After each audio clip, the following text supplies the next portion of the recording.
Bem, senhoras e senhores, a partir de agora, para proferir a palestra com o tema A Constituição de 1988 e Governabilidade, o governador Flávio Dino.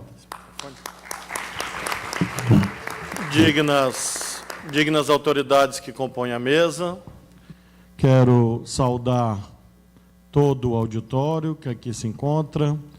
Disse o desembargador Paulo Velten que eu tenho a missão de, ainda que com brevidade, substituir o ministro Nelson Jobim à altura.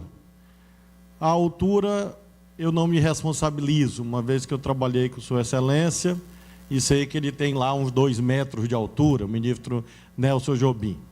Mas, pelo menos, procurarei fazer no tocante ao peso, uma vez que tanto Sua Excelência quanto eu habitamos esse seleto mundo dos 3 dígitos.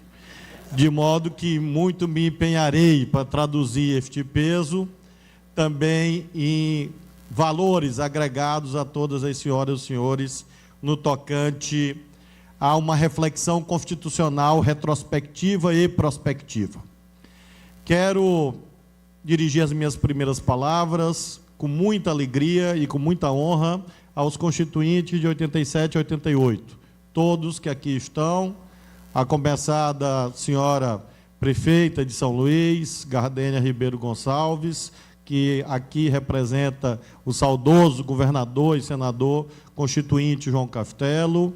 Quero homenagear também o deputado Joaquim, Onofre, Enoque, Eliezer, Edivaldo, Costa Ferreira, Antônio Gaspar, o deputado Vieira da Silva, na pessoa do seu filho, que aqui está.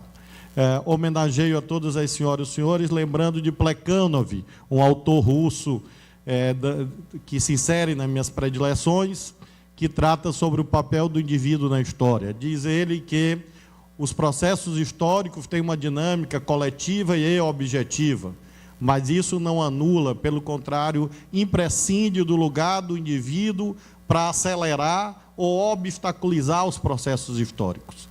De modo que as senhoras e os senhores, cada um ao seu tempo, ao seu modo e segundo as suas próprias convicções, atuaram como vetores fundamentais para a consecução dessa bela obra que é a Constituição de 88, ou seja, cumpriram o papel atribuído a cada um na nossa história.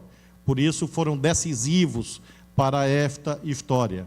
De modo que, muito respeitosamente, muito modestamente, eu gostaria de pedir ao auditório uma nova salva de palmas a todos os constituintes maranhenses.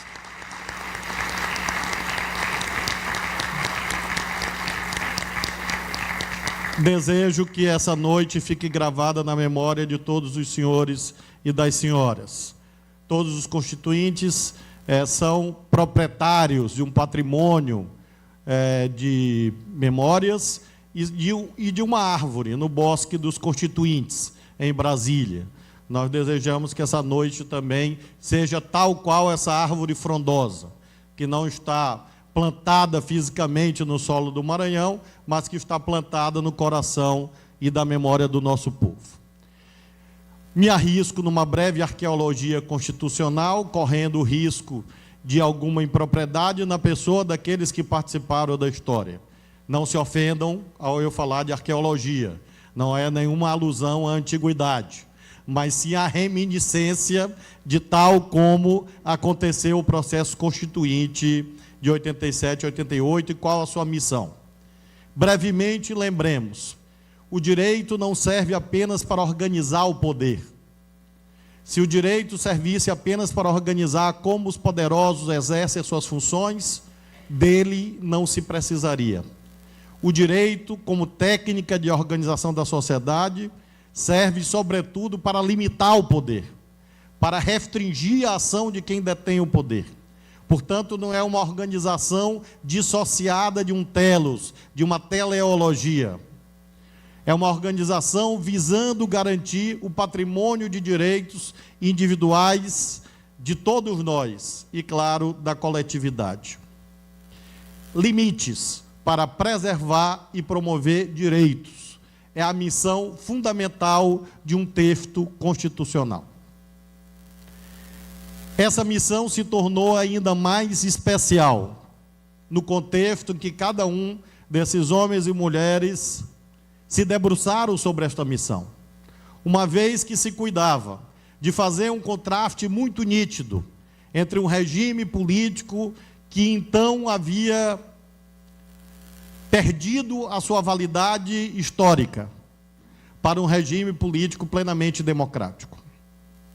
É claro que essa ansiedade pelo contraste fez com que isto ficasse impregnado em cada um dos artigos da nossa Constituição. À semelhança do que aconteceu com as constituições europeias que superaram o nazifascismo. Todos os textos constitucionais ocidentais dos anos 50, e aqui me refiro desde a Carta da Lei Fundamental de Bonn, também a Carta Fundamental da França, da Itália, todas elas dos anos 40 e 50, partiam de uma desconfiança da política, porque a política havia fracassado. A política havia legado ao povo europeu e ao mundo 2 grandes guerras mundiais, com todos os seus danos impostos a milhões de pessoas. A técnica que os constituintes daqueles países utilizaram foi apropriada posteriormente, no outro momento do constitucionalismo, já nos anos 70, em 2 pátrias que são muito caras aos brasileiros, uma vez que compomos a mesma tradição jurídica e histórica, os povos ibéricos da Espanha e de Portugal. Constituição portuguesa de 76, Constituição espanhola de 1978. Ambas erigidas por sobre os escombros de regimes longevos e ditatoriais, liderados por Salazar em Portugal e por Francisco Franco na Espanha. Estes são os antecedentes históricos que cada um desses deputados brasileiros e maranhenses herdaram quando tomaram posse no dia 1º de fevereiro de 87. Essa é a similitude histórica. E essa similitude é fundamental para compreender por que a Constituição é do jeito que é e não é, por exemplo, uma Constituição sintética e enxuta. Não poderia ter sido. Não é por, vou usar um termo eminente presidente Otelino, presidente Zé Joaquim, coloquial. Não foi por barbeiragem jurídica, como alguns pensam. Disseram, não, mas por que eles escreveram tanto? Por que eles escreveram tanta coisa nessa Constituição?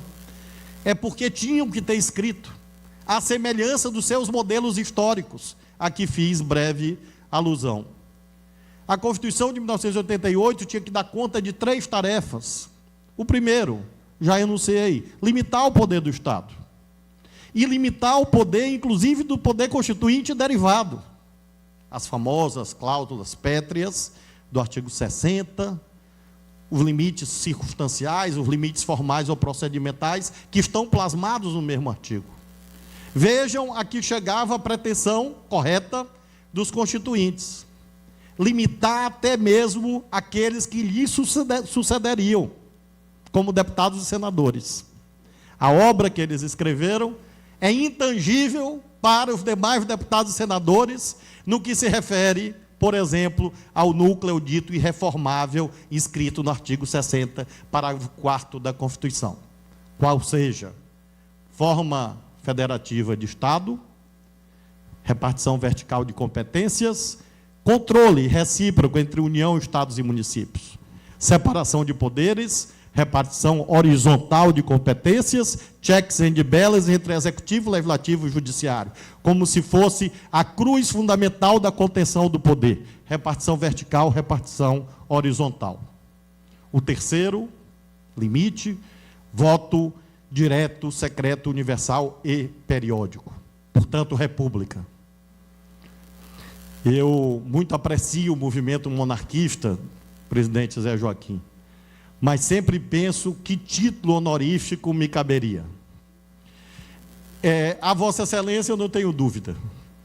Eu acho que de Barão, Conde para cima, desde que de São João Batista.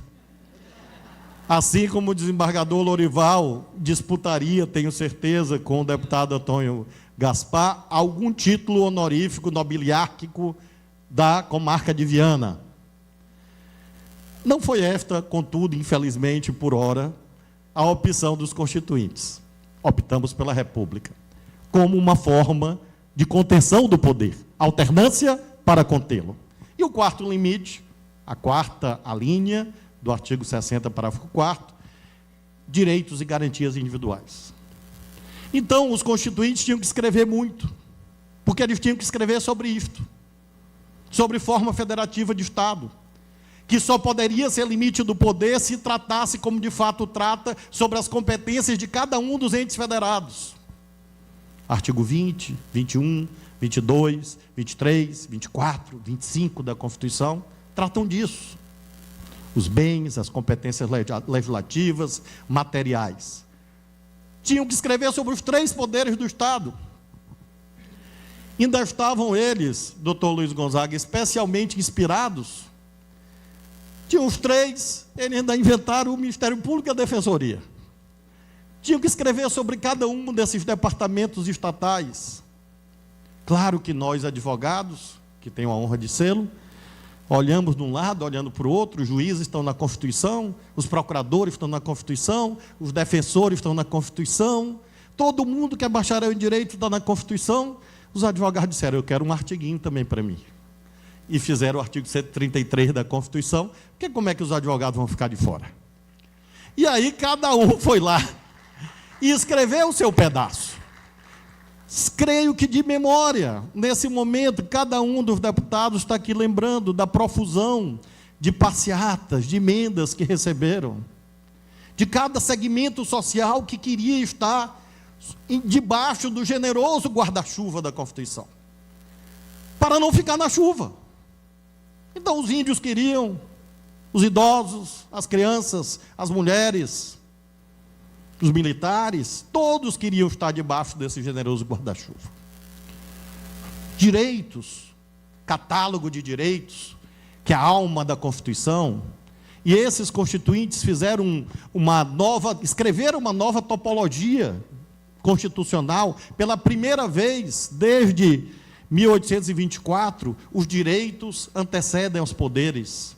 O artigo 5º, antes, na Constituição de 67, eu e o desembargador Frois não somos tão idosos assim, mas lembramos que os direitos estavam no artigo 153 da Constituição de 67, quando nós a estudamos nos bancos da Faculdade de Direito. O desembargador Tairone também deve lembrar disto, apesar dos, estranhamente, cabelos negros que ele ostenta.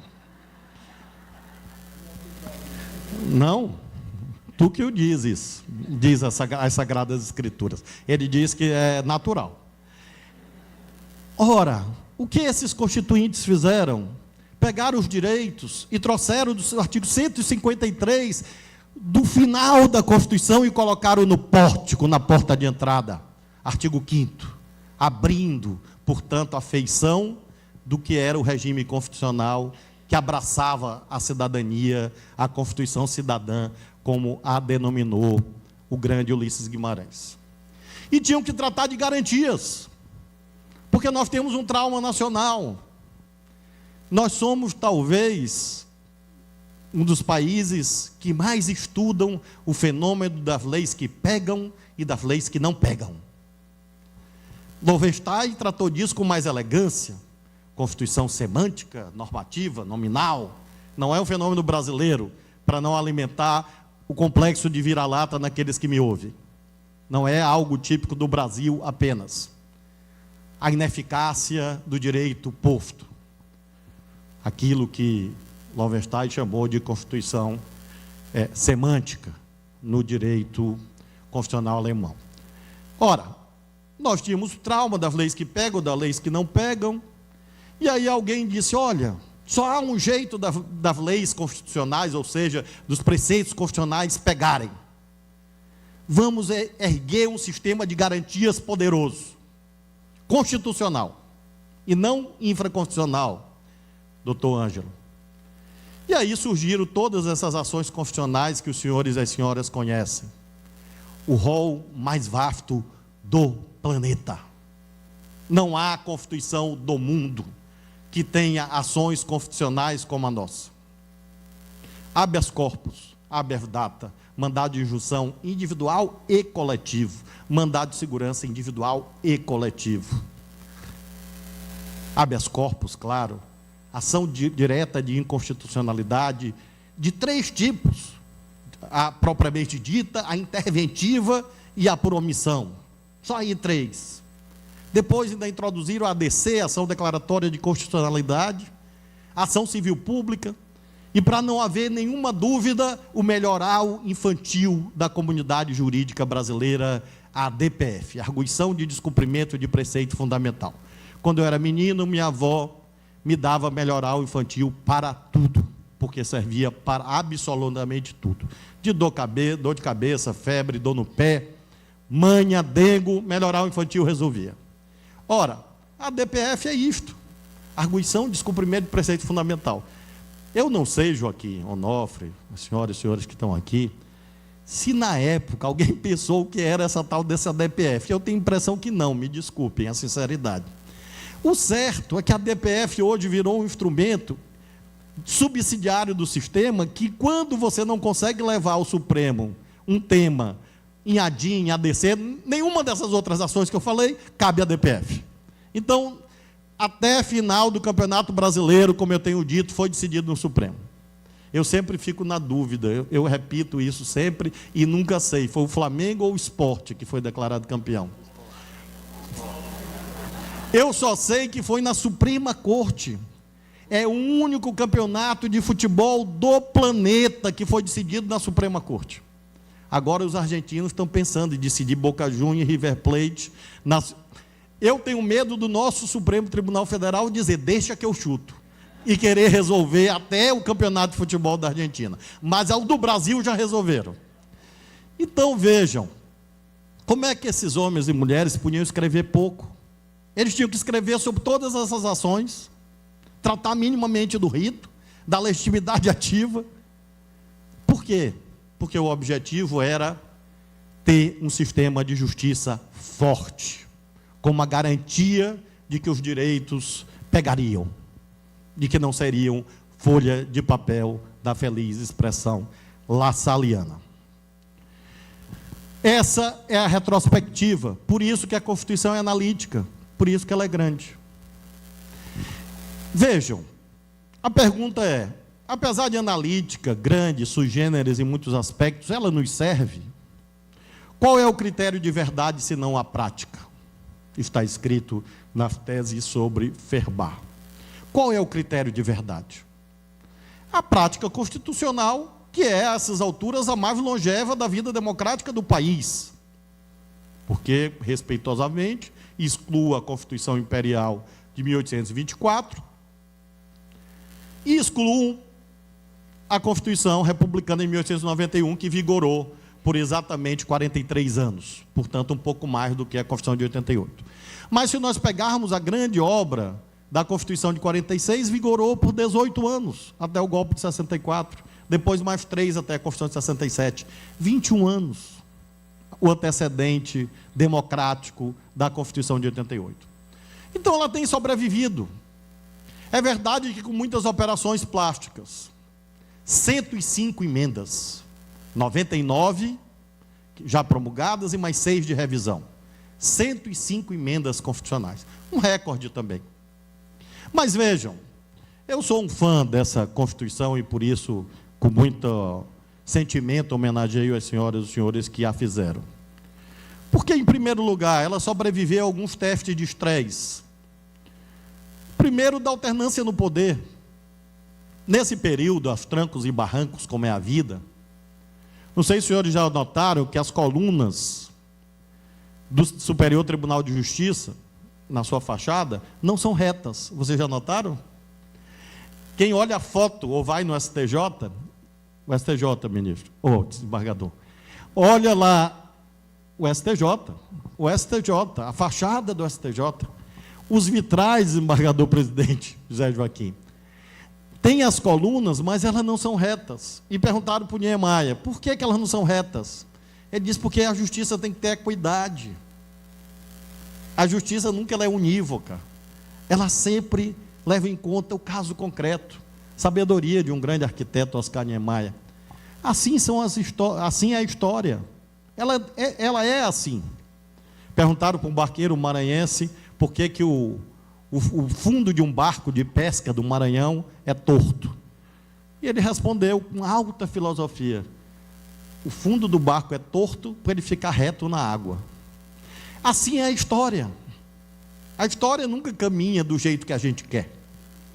E às vezes nós, brasileiros e brasileiras, somos possuídos daquilo que disse há pouco. E a comunidade jurídica também, por um certo viralatismo técnico, segundo a qual tudo aquilo que nós fizemos está errado, por falta de alfândega epistemológica. A gente olha o que os outros fazem e a gente acha mais bonito do que aquilo que a gente fez. A Constituição, minha gente, esta, que muita gente joga pedra na coitada, ela sobreviveu e tem sobrevivido a ideologias diferentes. Nós já tivemos governo de centro-direita, de centro-esquerda, governo de esquerda, agora um governo de direita no Brasil. E a Constituição está aí, viva. Mas também há um outro tipo de alternância no poder. Quem comanda a Praça dos Três Poderes? Olhem lá. Niemeyer, Lúcio Costa, achavam que era o Congresso. Vocês já notaram que é o prédio mais bonito? Muito bem. Foi assim. No processo constituinte, quem ditava o ritmo da política no Brasil? Era aquele salão que os senhores frequentaram. Era o salão da Constituinte, era o parlamento. Até 1994 foi assim. O parlamento era o condutor da vida política no Brasil. Depois nós tivemos um momento da hegemonia do Poder Executivo, desde 1995 até praticamente 2013. Poder Executivo, o líder do processo político no Brasil. E de 2013 para cá, uma novidade, que é o Supremo, que é o condutor da vida política no país. Alguns teóricos falam em supremocracia. O certo é que nós temos também aí uma alternância no poder, de quem mais ou menos conduz o jogo político institucional no país. E a Constituição aí está. Quero finalizar dizendo a vocês daquilo que eu imagino que serão os próximos testes de estresse da Constituição. Ela sobreviveu a esses testes. Como tudo na vida, na nossa vida pessoal, também as instituições são permanentemente submetidas a esses estresses. Alguns estresses eu poderia falar uma noite inteira, mas eu tenho esperança de disputar ainda algumas eleições e contar com o voto de todos, e por isso não falarei muito. Vou falar só de 3 testes de estresse, 3 que eu imagino que vão percorrer a nossa vida nos próximos meses e anos. Em primeiro lugar, profusão de hard cases, como o Dworkin chama os tais dos casos difíceis em oposição aos easy cases. Ou seja, aquelas controvérsias que não têm uma resposta única, não tem uma resposta óbvia. Porque precisa ir para o terreno dos princípios, o terreno da moral, da ponderação de valores para encontrar a resposta correta. Uma hipótese. A nossa Constituição consagra a maioridade penal aos 18 anos. Hoje, claramente, não há dúvida razoável de que, submetida à Câmara e ao Senado uma proposta de redução da maioridade penal para 16 anos, muito provavelmente essa proposta restará vencedora. Agora mesmo, hoje ou ontem, foi feita uma pesquisa com os novos deputados e a ampla maioria a favor da redução da maioridade penal. Até porque há um equívoco. A nossa maioridade penal é plena aos 18, mas ela nasce aos 14. E comparam muitos sistemas diferentes para dizer que a maioridade penal, não sei aonde, surge aos 15 ou aos 16, como a nossa surge aos 14. Só que com um sistema de justiça especializado e também de sanções especializadas, como em outros países do mundo. Mas, enfim, consideramos que seja aprovada uma emenda reduzindo essa dita maioridade penal plena de 18 para 16 anos. Muito seguramente o judiciário inteiro, muitos magistrados que aqui estão, atores do processo jurídico de modo geral, estudantes, vão se debater sobre aquilo que dizia há pouco. É possível uma emenda constitucional reduzir a maioridade penal ou constitui cláusula pétrea? Constitui direito individual de cada cidadão ter a maioridade plena somente aos 18 anos? Não há resposta fácil para isto.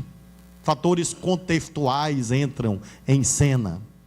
A dita interpretação literal ou gramatical, ela se caracteriza exatamente por ser, sobretudo, acontextual. Como se fosse possível isso de modo pleno. Caberá uma interpretação puramente literal para declarar inconstitucional ou não essa hipotética emenda constitucional? Óbvio que não. Saberes e sabores de cada um vão influenciar muito fortemente. É um hard case. Há incidência no artigo 60, parágrafo 4º, sim ou não? Levem isto à enésima potência. Porque basta ler as páginas dos jornais, da internet, para intuir que o próximo governo, pelas suas características políticas, vai apresentar muitas propostas, eu diria, entre aspas, ousadas. Propostas heterodoxas, ousadas, e aqui eu não faço nenhum juízo de valor se certas ou erradas, porque aí é outra palestra, para vocês pagarem de novo meu jeton, meu cachê, de R$0, fico revoltado com isso, a sorte que eu posso recorrer ao próprio Poder Judiciário, mas hoje sem fazer nenhum juízo de valor, presidente Zé Joaquim, presidente Otelino. Com um conjunto de propostas como esta, de redução da maioridade penal, onde tudo isto vai parar? No Supremo, no Judiciário. Interpretando quem? A dita Constituição. Teste de estresse. O segundo, mais difícil do que esse.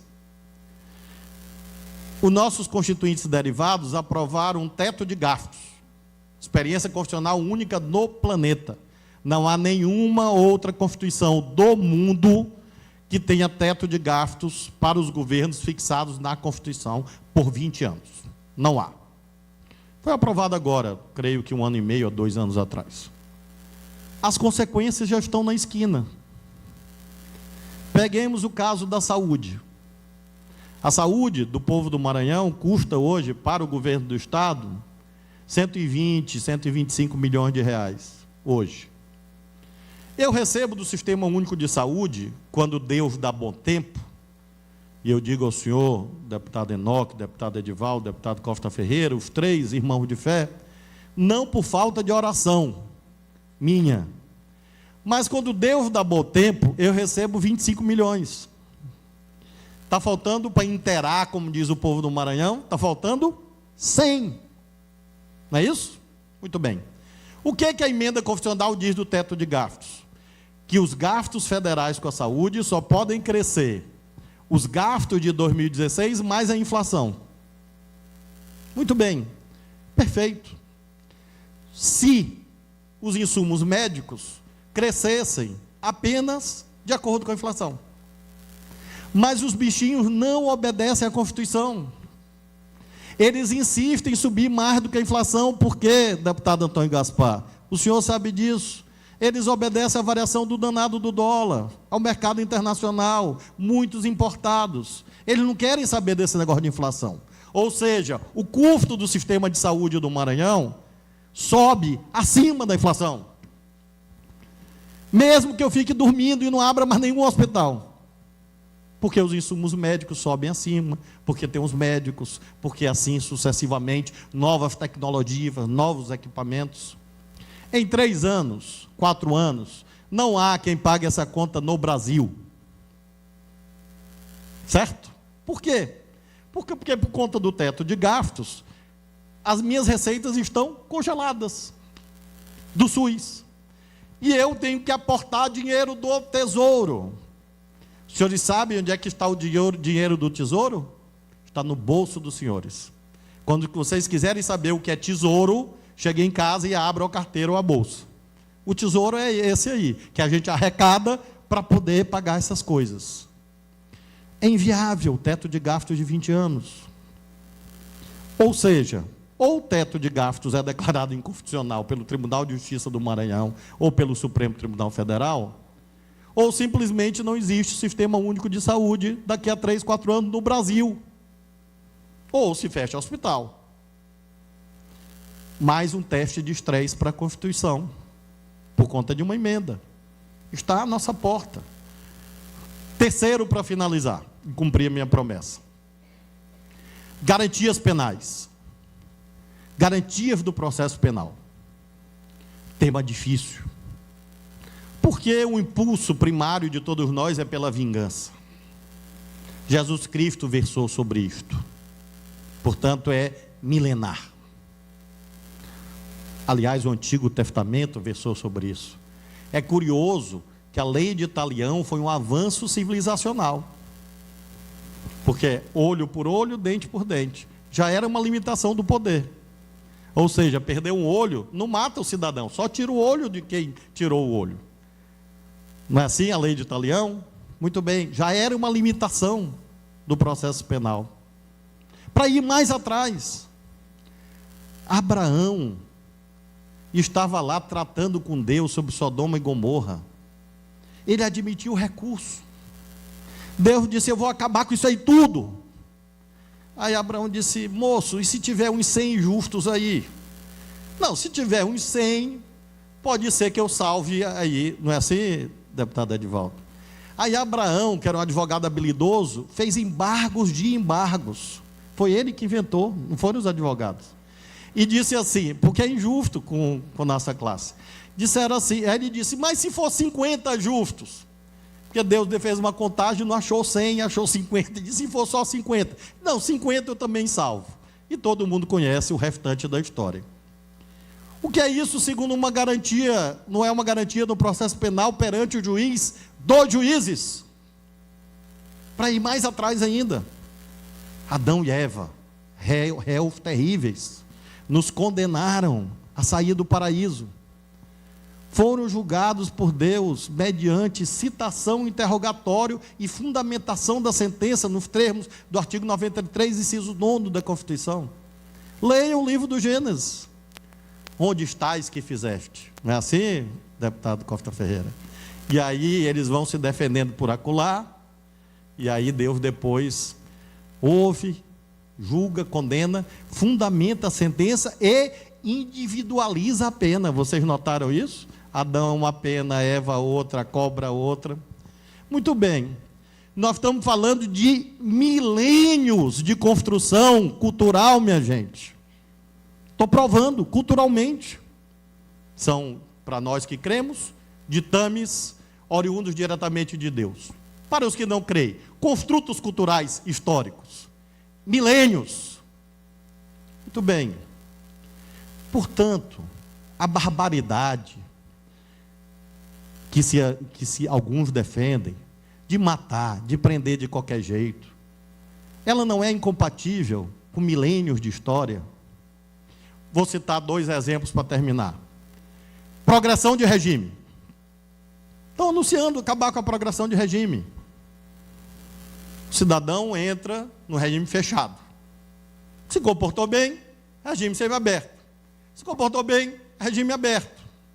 Numa vulgata dessa pós-verdade que aí está, em que o WhatsApp vira tribunal, a progressão de regime é proteção de bandido. Mas será que a progressão de regime não corresponde a uma garantia civilizacional construída por milênios, como eu estou provando? O Supremo vai acabar julgando isto, porque o Congresso vai aprovar, presidente Otelino. Vai aprovar o fim da progressão ou limites da progressão de regime. O Supremo hoje passou a tarde inteira julgando o quê? Garantia do processo penal. Indulto natalino. Votou o ministro Barroso pela inconstitucionalidade do decreto presidencial que tratou de indulto natalino. Por quê? Porque é proteção de bandido. O ministro Alexandre de Moraes divergiu. Depois de horas e horas de embate jurídico, o presidente ministro Toffoli suspendeu o julgamento. 2 votos. Qual é o debate? Garantias no processo penal. Uma parte da sociedade diz: mas como é que o cara é condenado a 30 anos e com 10 tem um indulto? Outra parte diz assim, isso é uma garantia, ele se comportou bem, ele está melhorando de vida e está caminhando para a recuperação. Não quero aqui fazer embate sobre o que cada um crê. Eu quero apenas sublinhar que este embate existe. E onde é que isso estressa? Na Constituição. Porque ela é a solução, neste caso, no artigo 5º, a partir do inciso 45, se não me trai a memória, quando estão lá as garantias processuais penais. Individualização da pena, progressão de regime, banimento de penas cruéis, infamantes, e assim sucessivamente. Não é isso, Coronel Leite, que é professor Silvio no SEUMA e Coronel Leite na Polícia Militar? É isso, né? A partir do artigo 5º, inciso 45 da Constituição. De modo que nós vamos ter muitos temas para nos divertir. Presunção de inocência. O Supremo nunca decidiu se a pessoa, depois do 2º grau, é preso ou não. Tem uns presos, tem uns soltos. E isso está errado. Ou bem fica todo mundo preso, ou bem fica todo mundo solto. É quanto a isso que eu tenho me batido. Às vezes por incompreensão. Mas qual é a questão? Nós temos muitos condenados em 2º grau, a garantia da presunção de inocência. Ninguém será considerado culpado até o trânsito julgado da sentença penal condenatória. O que alguns dizem?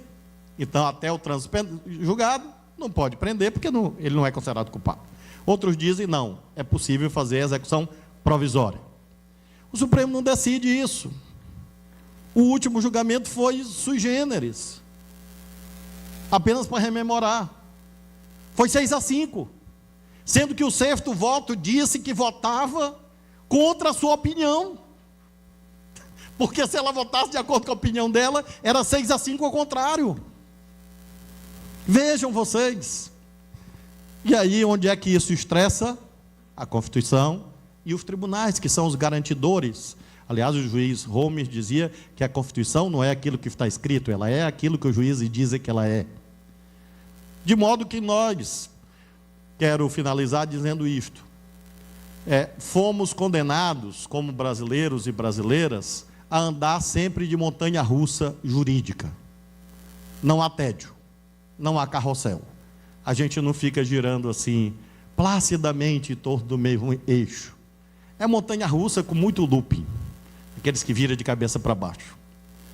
E por isso que a gente tem que defender a Constituição. Porque quando você está numa montanha-russa, eu sempre respeitei muito essas coisas. Mas quando você está numa montanha-russa, você tem esperança de chegar aonde? No porto seguro, que é o chão, sobre o qual todos nós estamos. A nossa vida institucional precisa de chão. E este chão é a Constituição. Se toda hora a gente inventar de derrubar tudo e construir a casa de novo, nós não teremos o mínimo de segurança jurídica para erguer um pacto civilizacional democrático, como nós temos hoje. Por isso que é um dever de todos os brasileiros, suprapartidário e independentemente de ideologias, defender o máximo quanto possível a obra que essas senhoras e senhores construíram. De modo que quero declarar essa profissão de fé ao final, de que, por mim, essa Constituição que saiu do Estatuto da Criança e do Adolescente, adquiriu a maioridade plena, chegou aos 30 anos, que é hoje muito jovem, por mim, ela chega no Estatuto do Idoso, tranquilamente. E de modo que a gente possa continuar sempre refletindo sobre ela e, sobretudo, lutando pela sua efetividade. Saúdo, portanto, o Tribunal de Justiça e a Assembleia Legislativa pela feliz oportunidade dessas reflexões com a comunidade maranhense. Muito obrigado.